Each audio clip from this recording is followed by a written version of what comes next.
What's going on, guys, and welcome to my Friday Night SmackDown review for March 12th, 2021. I am Graham GSM Matthews. Hope you guys are doing well. A bit of a better show this week compared to last week, which I thought was a shit show overall. Definitely one of the weaker episodes of SmackDown I've seen in some time, but this was a pretty decent show. And I maintain what I said on Wrestle Rant Radio on Thursday, that the overall card for right now for WrestleMania, being as incomplete as it is just absolutely inexcusable. And it would be one thing if it was like, okay, we only have 2 matches set in stone for Mania, which is in a month, I believe, 4 weeks from this weekend. It's 4 weeks from today. It would be one thing where it was like, okay, we have WrestleMania in a month. Hardly any of the card is confirmed, but we have Fastlane next weekend. They'll set, some matches in stone after that, which they will. At least we have a good idea of what we're getting on that show. We don't. And the only matches that we have a good idea are happening on that show are from the SmackDown side of things. That being the Universal Championship match with Edge and Roman and maybe Bryan. We'll get into that. Bianca and Sasha, I would assume, is not changing for the SmackDown Women's Championship. God forbid Nia Jax wins the SmackDown Women's Championship next week, despite the fact she's a Raw wrestler, but whatever. So we know we're getting those 2 matches, and then probably something involving Big E and Apollo Crews for the Intercontinental Championship, but that's really about it. Rollins and Nakamura and Cesaro, that might be blown off of Fastlane. That might not be a WrestleMania match. Are they building to Rollins and Murphy versus Nakamura and Cesaro? No thanks. I mean, it sounds like a good match from an in-ring standpoint. That's merely me speculating. That's not rumored or, people talking about it. I just thought of that right now. I'm getting off track, but the point being is that I think it's inexcusable, at least on the Raw side of things, that we have no idea what we're getting at WrestleMania in a month. Fastlane is so completely pointless, and I know the reason why it's happening so close to WrestleMania, and that's because they want to work out the kinks and the bugs with the Peacock app, which, by the way, fucking sucks in terms of like the WWE stuff on there. I know they're adding more WWE stuff within the next week, but in terms of like how, like the just the layout of Peacock, it's not terrible. I guess I shouldn't go that far, but I tried to watch what they already have on there, one of the best of things, to see how it works, and it doesn't fucking work. I tried to use it on my laptop, and it doesn't work. I turned off all the ad blockers, and it still didn't work. I mean, this whole transition thing is going to be a mess for people here in the U.S., and I have sympathy, I always have, for people outside of the U.S. who either don't have the network or, for whatever reason, they either don't have the network or it's on, like, I think Canada doesn't have the network, or maybe it's on like a stream. I don't know. It's different in other countries, or they got it late. We got it here on day 1. Other countries didn't have that. I completely understand. I always have, but even more so now do I have more sympathy for those people now being here in the U.S., and we're not going to have the network in a couple of weeks. Once it goes dark, all that programming for us here in the States is completely gone. Unless you have a VPN in someone else's account in another country, which people have reached out to me, and I appreciate that, but I shouldn't have to be fucking doing that. I shouldn't have to be watching the network on someone who lives in another country in order to watch a pay-per-view from 2 years ago, or 10 years ago, or whatever. I mean, it's going to take forever, I feel, until we get all the old content on the, not on the network, but rather on Peacock. I know they said August, but I feel like they just said that to shut people up. I really don't think it's going to take that, I really don't think it's going to be 5 months until we have everything. I feel like they might only scratch the surface by that point. But again, that's merely me just speculating. So we'll see how it pans out. I want to be optimistic, but this whole situation just fucking sucks. I know none of this has to do with SmackDown, so let's get back on track here. The show opened last night with Daniel Bryan confronting Edge, who talked about the big Universal Championship match coming up at Fastlane with Daniel Bryan and Roman Reigns. Edge is not happy, and it's comical that Edge would have an issue with Bryan trying to interject himself into the WrestleMania match and wanting to face Roman Reigns, or wanting to face Edge for the Universal Championship instead of Edge. I know Edge wants to face Roman Reigns. Is it more of a case of like he wants to face Roman and not necessarily go for the Universal Championship? I would assume that's the case. But like Edge is getting a shot regardless. It's not like Edge is putting his title shot on the line. You know what I mean? And again, it's comical that Edge would have an issue with anyone trying to interject themselves into things, considering how often fucking Edge did that over the course of his career. I mean, he cashed in Money in the Bank twice. He interjected himself into a WWE Championship match at Survivor Series '08 and won the WWE Championship. He did that at the Bash 2009 to win the tag team titles. I mean, come on now.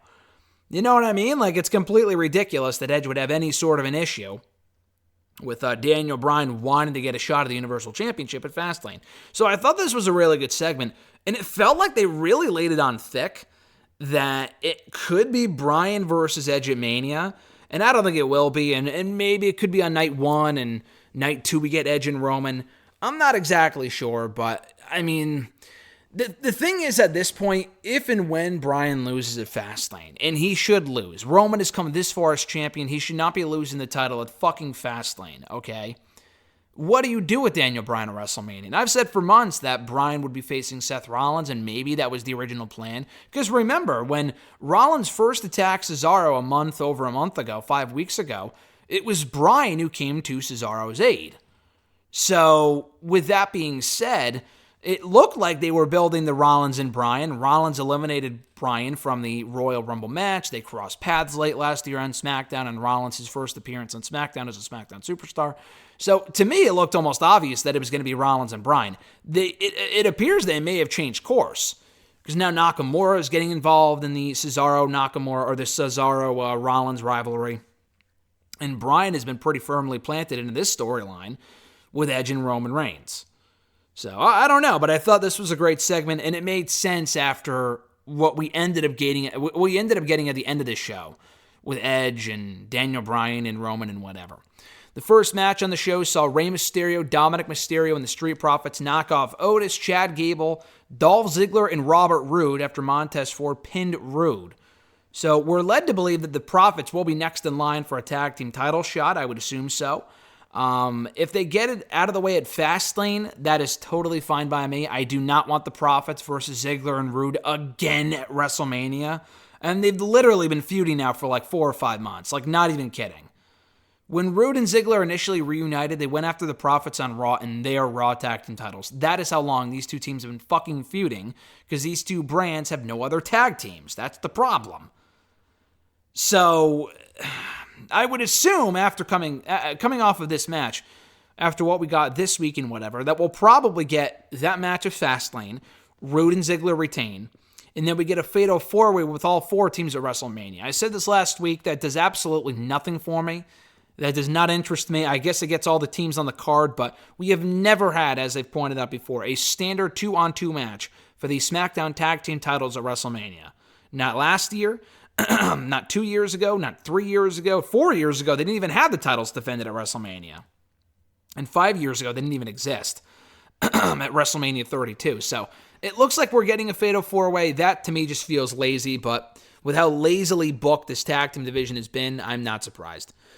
Speaking of lazy with Murphy, I mean, he's not lazy, but in terms of how they booked him, oh my God, this guy's coming off a win over Seth Rollins late last year. He was a hot babyface. He had momentum, and they did what with him? Absolutely nothing. They took him right off the show, and he's been sitting in catering ever since. Now, he's been back on SmackDown the last week or two. He faced Cesaro 2 weeks in a row. He lost last week. He lost again this week, albeit by disqualification. Oh my God. But, I mean, this was fun while it lasted. It went all of like 2 minutes before Rollins got involved, then attacked Cesaro. I thought Rollins' attack on Cesaro was great. This is the most aggressive and intense we've seen Rollins since he returned to the company. And it was necessary because, you know, Rollins' character since he's come back, it's been good, but I feel like he just hasn't hit his stride the same way that he was before he took time off. Like last year, me personally, I enjoyed the Messiah stuff. Before the pandemic specifically, when the pandemic hit, it's just not the same without fans, and maybe that's the problem. Without fans, Rollins is just not the same. I've enjoyed the feud, though, and I am looking forward to Cesaro and Rollins. So Murphy loses by DQ. They have nothing to do with this guy. They have just nothing to do with him, creatively, which is a shame. Cesaro at least has some momentum, which is good. So Rollins beats the shit out of Cesaro. He almost does the curb stomp. He almost does the curb stomp to Cesaro with his head, stuffed between a chair. And then Jamie Noble stopped him, which was poetic given Jamie Noble's history with Seth Rollins from many, many years ago. So Rollins walks to the back, and the first person to come face-to-face with him was none other than Shinsuke Nakamura. So Shinsuke has been all over the place for the last 2 months. He teased the thing with Roman Reigns after he got screwed over in that gauntlet match by Adam Pearce and Uso and Reigns and Heyman. He beat Jey Uso the following week, but then that amounted to nothing. They never ended up following up on that. Nakamura was not in the Elimination Chamber match, which I tried to give them the benefit of the doubt and saying, oh, maybe they'll, not put him in the chamber because he's getting the title shot at Fastlane. Well, that was clearly not the case. So that's not happening. So we went from that to then feuding with Big E and Apollo Crews. And he lost to Apollo Crews, by the way, a week or two on the show. I think it was 2 weeks ago. He was involved in the Intercontinental Championship picture for a week or two. And now he's back to feuding, or back, associated alongside Cesaro now that they're both baby faces.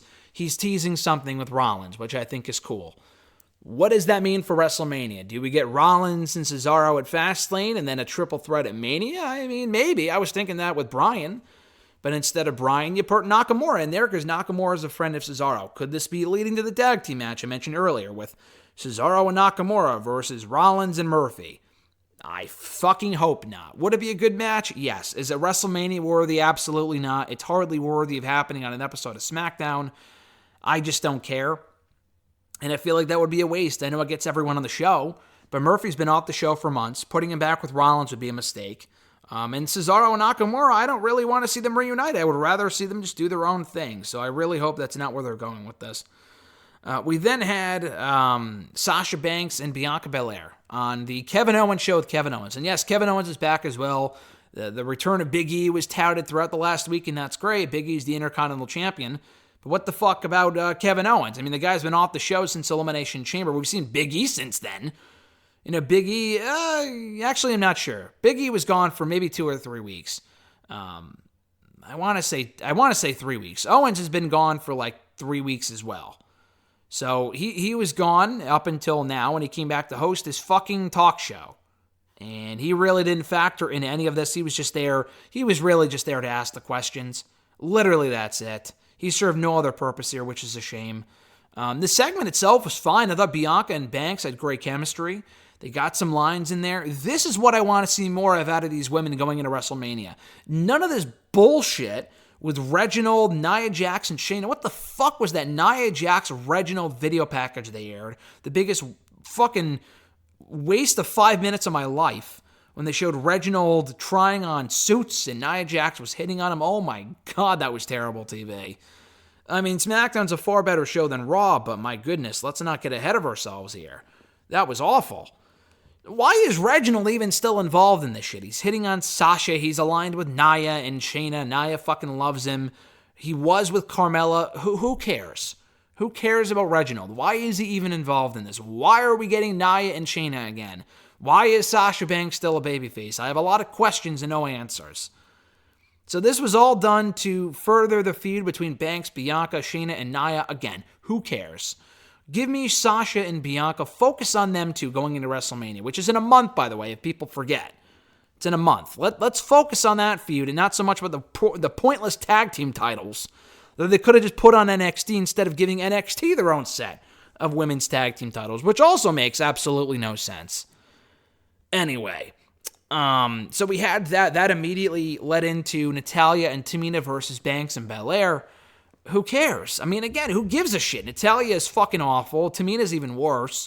Natalya is at least a decent wrestler. She's just a terrible, terrible character. Tamina just sucks all around. And worse yet, not only was the match completely mediocre, they had Tamina pin the number one contender to the fucking SmackDown Women's Championship of WrestleMania. Bianca has lost maybe once or twice since coming to the main roster. She lost to Bayley. She got pinned in a tag team match, I want to say. To, I think, Charlotte. I think it was that triple threat tag team title match on the Christmas SmackDown. Other than that, she has not been beaten at all, to my knowledge. But she gets pinned by fucking Tamina. I mean, come on, dude. This is terrible. This is terrible. Anyway, the match was whatever. Banks, the idea was like, oh, Banks was too distracted with Reginald, who she has a fucking thing with, even though she's married, and I'm pretty sure that's been established on the show. This whole thing sucked. I don't know what they're trying to do with this whole women's division on SmackDown. I was praising it 2 months ago. We had the Riot Squad on the show. Bayley and Bianca were feuding. Sasha and Carmella were having a good feud. Carmella has disappeared. Bayley has disappeared. The Riot Squad has disappeared. They literally cut their they literally cut their women's division in half, and they didn't have a lot of women to begin with. Instead, they're focusing on Nia and Shayna. Who fucking cares? I'm not saying they shouldn't be on the show, but like have them be feuding with, I don't know, an actual team like the Riot Squad. And not Banks and Bel Air, who should be focusing on their own feud at WrestleMania. That really bothered me. We had the return of Big E, who cut a great, intense pre-match promo. I thought he did a really good job with that. And, Xavier Woods tweeted this himself. People have been saying since the whole start of this push for Big E, you got to be more serious. Hey, he was fucking serious here. But their logic was always, hey, give this guy something to be serious about, and he will be serious. Otherwise, he's not going to go out there and be serious overnight. He was given a reason to be serious. I mean, I thought him coming out with the cast and shit was stupid, but, the promo itself was great. He acted intense and aggressive, and he wants Apollo Crews's head for what he did to him a couple of weeks ago. Wrestling 101. Give me more of that, please. So he issued an open challenge, which was accepted not by Apollo Crews, but Apollo Crews is getting his shot at the Fastlane pay-per-view. That was confirmed afterward, which is cool. And I hope this feud continues on to WrestleMania and is not a multi-man match with Sami Zayn and King Corbin. Who fucking cares? Like Kevin Owens, too. I mean, it really should be Big E and Crews at WrestleMania. They teased something with Zayn and Kevin Owens backstage earlier in the show. For what reason, I don't know. I think that was cool. I enjoy them always interacting with each other. But, I don't know. I just don't need to see these guys involved in the IC title picture right now. I don't want to see a multi-man ladder match at Mania for the Intercontinental Championship. Would it be a fun match? Yeah, but you don't need to fucking do it. It should be Big E and Apollo Crews. Big E and Sami Zayn here was good, but again, we've seen it before. I'm done with Sami in the Intercontinental title picture. He's already been beaten by Big E like 2 or 3 times already. I mean, this was good, and we got a more aggressive and intense Big E, but let's move on here. I don't know what the whole thing with King Corbin is. I mean, he initially accepted the request, and then Sami Zayn took it instead, because Corbin never said, I accept. But anyway, the match was good, and I thought Apollo Crews' post-match attack on Big E was great. But I really hope we're not building to a multi-man match at WrestleMania just because we got to get everyone on the card. That's what the fucking Honor of the Giant Memorial Battle Royal is for. Please do not do that with the Intercontinental Championship again. This is not WrestleMania 32 or WrestleMania 31.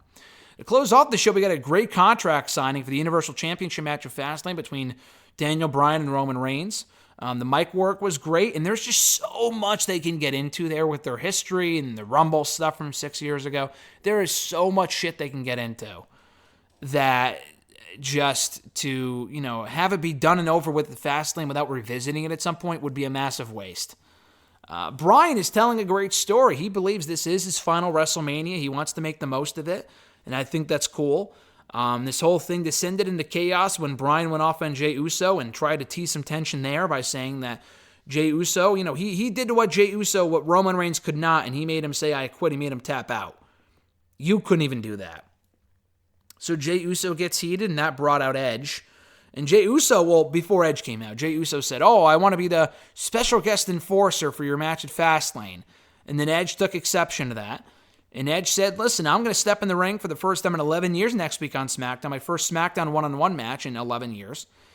And we will find out who the special guest enforcer of Fastlane is going to be. And I think that makes the most sense.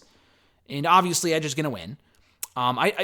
To correct Edge, I don't know why he said 11 years. He retired 10 years ago, so he wrestled on SmackDown 10 years ago. He had a one-on-one match on SmackDown almost exactly a decade ago, and it was with Drew McIntyre.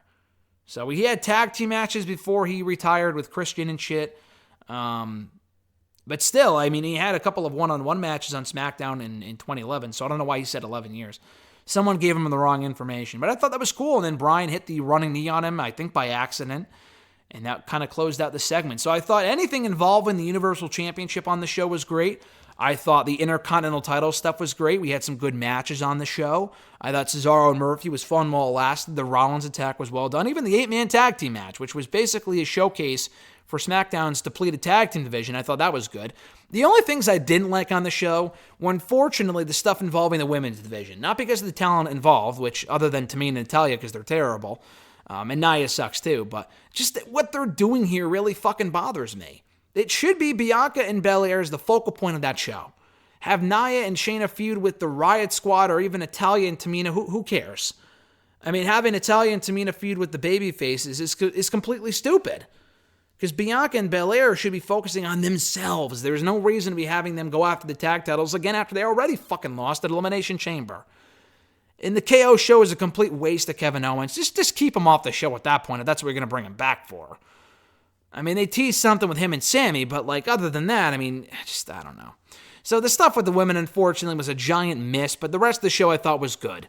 And I'm not exactly overly excited for Fastlane, but we do have I think we all the matches we currently have on tap for Fastlane are all from SmackDown. We have Bianca and Sasha versus Shayna and Nia. We have Apollo and Big E. We have Bryan and Roman and maybe one more match. Probably Roode and Ziggler versus the Profits. Raw's dragging their feet here. They got to fucking move on. And, I don't know. They got to start announcing some matches and move on and so we can focus on WrestleMania. But again, I thought this was a good show. I enjoyed it for what it was. And those are my thoughts in the March 12th, 2021 edition of Friday Night SmackDown. Thank you guys, as always, for checking out these reviews. My Talking Smack review will be delayed this week. Again, I know it was last week. This one will not be. That's because I already put up my ODB interview earlier today, and I just don't want to put up too many videos in one day. So check out my exclusive interview, speaking of which, with the Impact Wrestling superstar ODB, former 4-time Knockouts champion, talking her match with Deonna Purrazzo tonight at Sacrifice for the Knockouts Championship and so much more. That went up this morning, and an article form on What Culture. So check that out. My Talking Smack audio review, which I haven't even watched yet, by the way. It's just been a busy past week.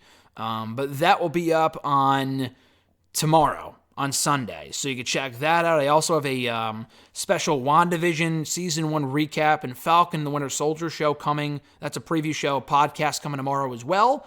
And then I think Chris, Phil, and I are breaking down Howard the Duck on Monday. So a lot of videos coming your way in the coming days, more interviews. Again, check out the ODB interview, Adam Cole, and so much more.